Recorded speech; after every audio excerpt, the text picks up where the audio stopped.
Welcome. In this presentation, we will explore an essential part of nonviolent communication, distinguishing feelings from thoughts. Clear communication begins within, and learning to identify your feelings and thoughts is a foundational skill.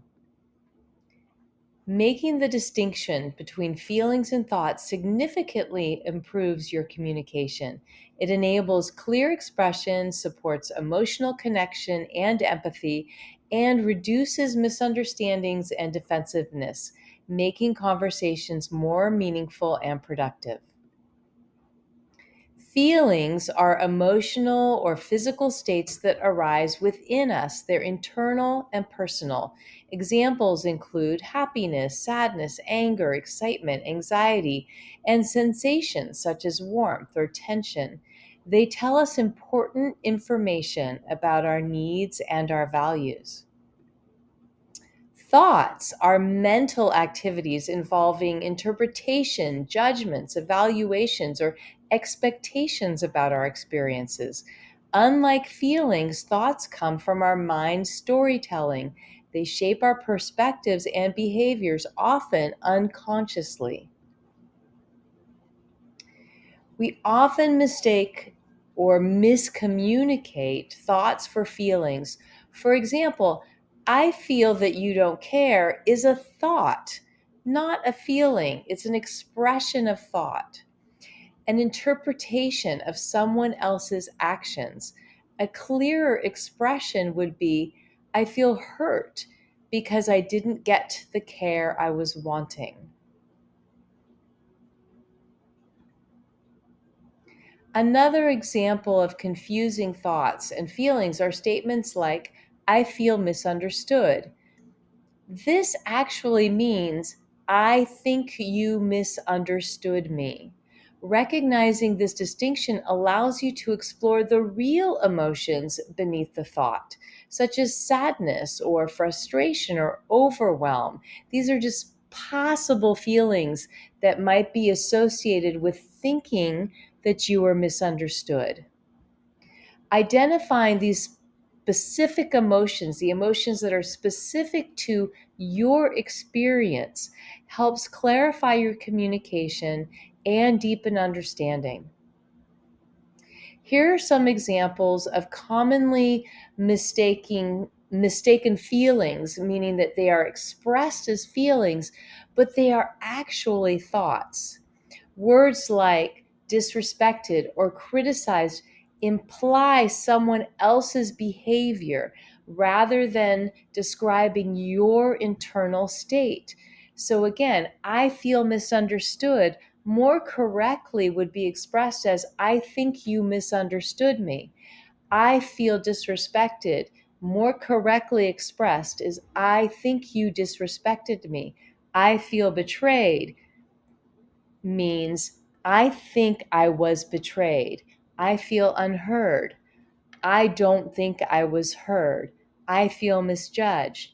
I think that I was misjudged. Are you getting the difference between expressing it as a feeling when it's actually a thought? So why does this matter? It matters because these thoughts being expressed as feelings, usually they involve another person. They are putting your thoughts and attributing them to another person, labeling them, telling them what they did, telling them who they are. And nobody likes that. People don't like to be labeled. So, for example, I feel disrespected implies you disrespected me and is likely to create defensiveness. Consider an alternative, I feel confused. I'm worried that you don't respect me.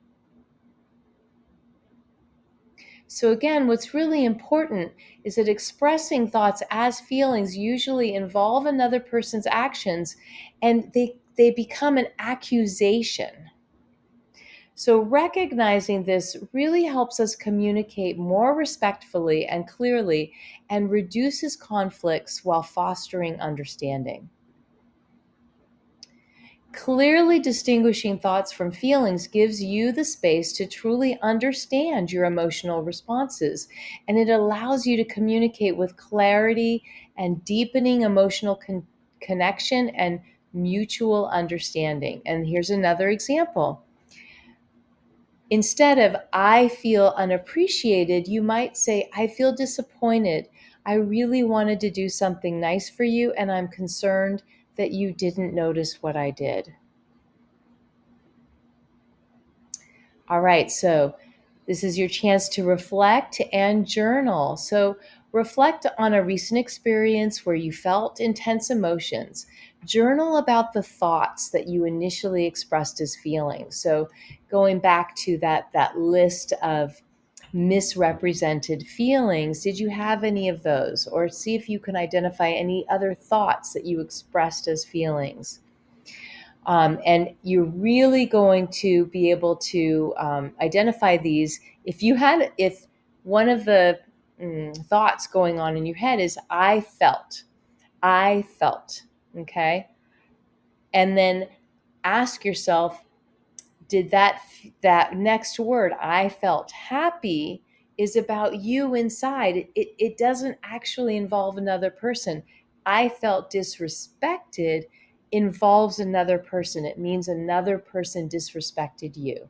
So that'll just kind of help you identify these. So once you've identified these thoughts that you had expressed as feelings, look at your feelings list and identify the underlying true feelings that you were having.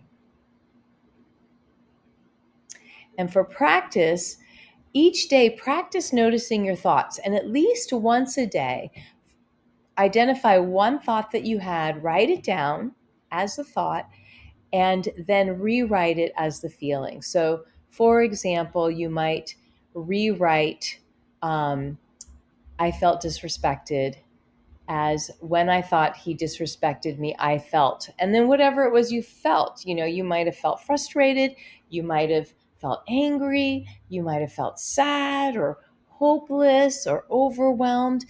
And that's why this is so important, because when you recognize that I feel disrespected doesn't actually share your feelings, then you can go into the thought and you can actually discover what your experience was. When I thought he disrespected me, I felt. And that can be very different for different people and different situations, the actual feelings that they're having in that situation. All right, so in conclusion, keep practicing the important skill of distinguishing between feelings and thoughts. Remember, this practice supports clearer, deeper, and more authentic communication.